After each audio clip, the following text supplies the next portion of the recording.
Hi friends, இன்னைக்கு நம்ம சேனலில் முட்டைகோஸ் வச்சு முட்டைகோஸ் போண்டா எப்படி செய்கிறது அப்படிங்கிறத நான் உங்களுக்கு செஞ்சு காமிக்க போகிறேன்.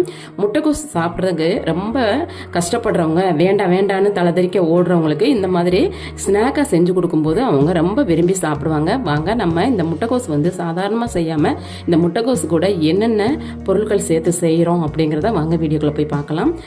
முட்டைகோஸ் போண்டா செய்கிறதுக்கு முதல்ல நம்ம ஒரு மிக்சிங் பவுல் எடுத்துக்கலாம். அதில் 1 கப்பு நல்ல நைஸாக நீல வாக்கில் சீவுனா முட்டைகோஸ் சேர்த்துக்கிறோம். முட்டைகோஸ் கூட ஒரு பெரிய வெங்காயம் எடுத்து நீல வாக்கில் நறுக்கி வச்சிருக்கேன், அதையும் சேர்த்துக்கிறோம்.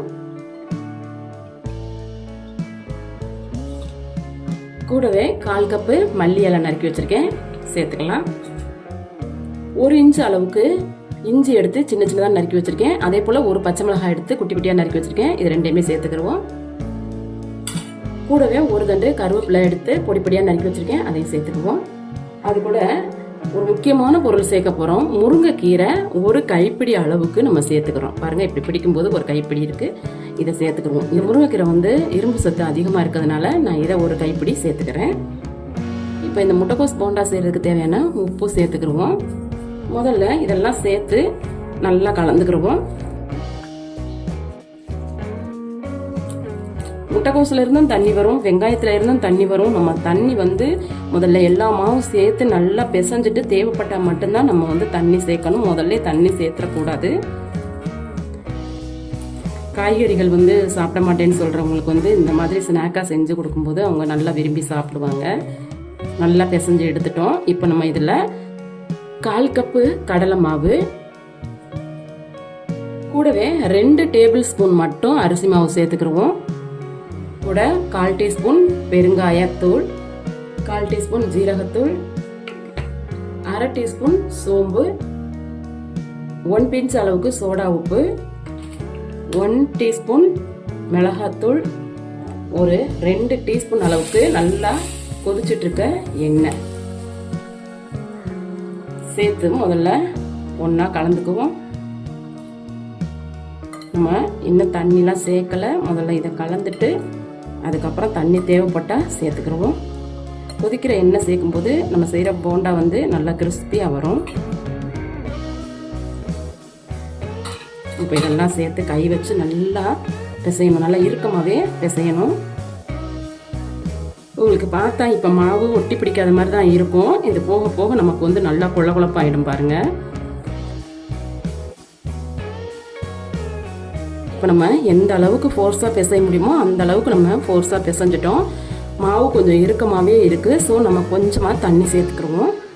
தண்ணி சேர்க்கறது ரொம்ப சேர்த்துடக்கூடாது, கொஞ்சமாக தெளித்து தான் சேர்க்கணும். பாருங்க, ஒரே நேரத்தில் சேர்த்துட்டிங்கன்னா கொல கொலன்னு ஆயிடும். அப்புறம் போண்டா கரெக்டான பக்குவத்துக்கு வராது. ஒருவேளை நீங்கள் சேர்த்த அரிசி மாவு கடலை மாவு பத்தலை அப்படின்னா உங்களுக்கு தேவையான அளவுக்கு நீங்கள் மறுபடியும் சேர்த்துக்கலாம். நான் சேர்த்துருக்கிறது வந்து கரெக்டாக சேர்த்துருக்கேன், அதனால நான் எக்ஸ்ட்ரா சேர்க்கல.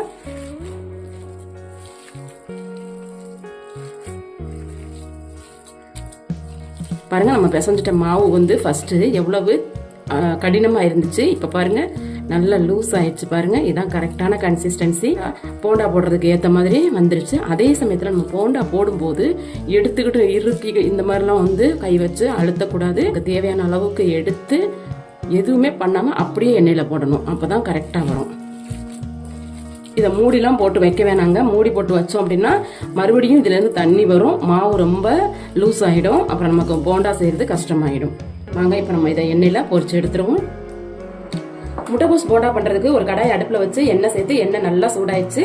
நமக்கு ஆல்ரெடி மாவு இங்கே பிசைஞ்சு ரெடி ஆயிருக்கு. இப்போ இதை வந்து நம்ம எப்படி எடுத்து போடுறேன் பாருங்க. இந்த மாதிரி கொஞ்சமாக நமக்கு தேவையான அளவுக்கு மட்டும் மாவை கையில் எடுத்துக்கிறோம். எடுத்துட்டு ஒன்றுமே செய்யக்கூடாது, இந்த மாவை வந்து அழுத்தம் எதுவுமே பண்ணாமல் அப்படியே நம்ம போடுறோம். அடுப்பு வந்து மீடியம் ஃப்ளேமில் இருக்கணும். நல்லா ஈவினிங் நேரத்துக்கு இந்த மாதிரி குழந்தைங்களுக்குலாம் செஞ்சு கொடுத்தோம்னா விரும்பி சாப்பிடுவாங்க. இதே போல நீங்களும் செஞ்சு கொடுங்க.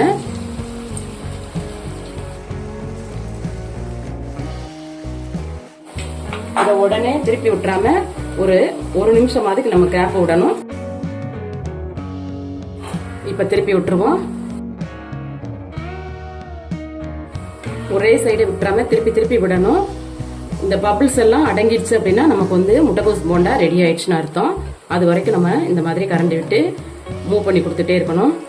முட்டைகோஸ் போண்டா நல்லா கிறிஸ்பியாக வெந்துடுச்சு பாருங்க. கலரும் மாறிடுச்சு, நல்ல கோல்டன் ப்ரௌன் கலர் வந்துருச்சு. இதான் கரெக்டான பக்குவம். நம்ம இப்போ இதை எடுத்துருவோம்.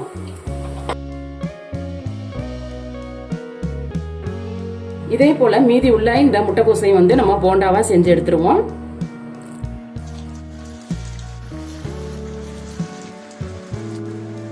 அவ்வளோதாங்க, எல்லா முட்டைக்கோசையும் நம்ம முட்டைக்கோஸ் போண்டாவா எண்ணெயில் சேர்த்துட்டோம். இதுவும் நல்லா பொரிஞ்சிருச்சு. நம்ம இப்போ இதை எடுத்துருவோம். பாருங்க, முட்டைக்கோஸ் போண்டா எவ்வளோ அழகா அப்படியே தகன்னு இருக்கு பாருங்க.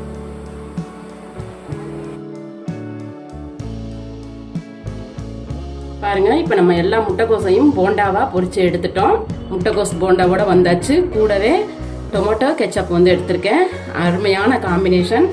இது கூட ஒரு கப்பு காஃபியோ அல்லது சாயாவோ வச்சுக்கிட்டிங்கன்னா ரொம்ப ரொம்ப சூப்பராக இருக்கும். வாங்க, இப்போ நம்ம ரெடி பண்ணியிருக்க முட்டைக்கோஸ் போண்டா எந்த அளவுக்கு கிறிஸ்பி அண்டு டேஸ்டியாக வந்திருக்குன்னு சொல்லிட்டு நம்ம பார்த்துடலாம். பாருங்க, நல்ல கிறிஸ்பியாக இருக்குங்க. சூப்பராக வெந்துட்டு நமக்கு கிடைச்சிருக்கு.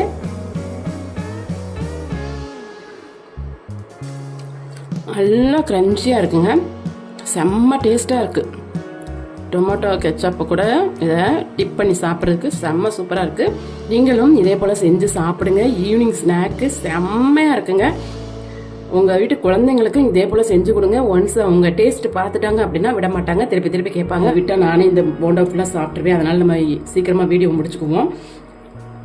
நான் பண்ணியிருக்க இந்த முட்டைக்கோஸ் போண்டா உங்களுக்கு பிடிச்சிருக்கு அப்படின்னா அந்த வீடியோக்கு ஒரு லைக் கொடுங்க. என்னுடைய சேனலை சப்ஸ்கிரைப் பண்ணுங்கள், கமெண்ட் பண்ணுங்கள், உங்கள் ஃப்ரெண்ட்ஸுக்கும் ஷேர் பண்ணுங்கள். மீண்டும் இது போல் நல்லதொரு ரெசிபியில் உங்களை சந்திக்கிறேன். அது வரைக்கும் நன்றி, வணக்கம்.